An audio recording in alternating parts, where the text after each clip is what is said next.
Welcome back, everyone. I'm sitting in the Sierra Denali Ultimate, but I'm going to do an updated video on the paddle shifters on the GMC Sierra 1500s. So let's get into it. Once again, you have the paddle shifters, downshifting and upshifting over here. And then, of course, your shifter is going to be the primary. So, of course, we're in park. I'm going to go ahead and put it into drive. So now drive, you're in normal. It's going to shift on its own.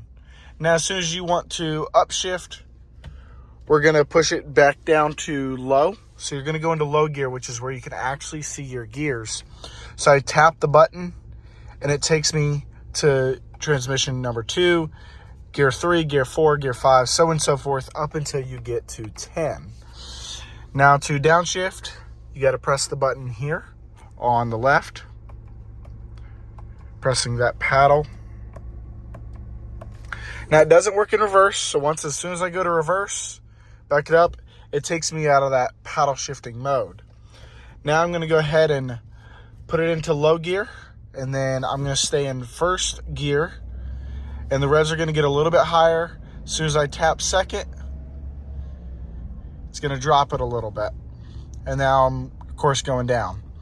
Now, aside from, it's a little bit different than a manual transmission. So say you're even in 10th gear, it's not going to be hard to get off the ground from going from a start.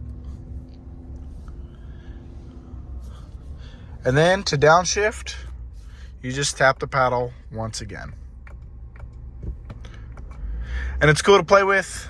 I've not tested it on the highway, not yet, but it gives you that sense of feeling that you're driving, a sports car.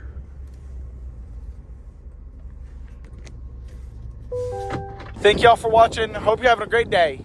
I'll see y'all soon.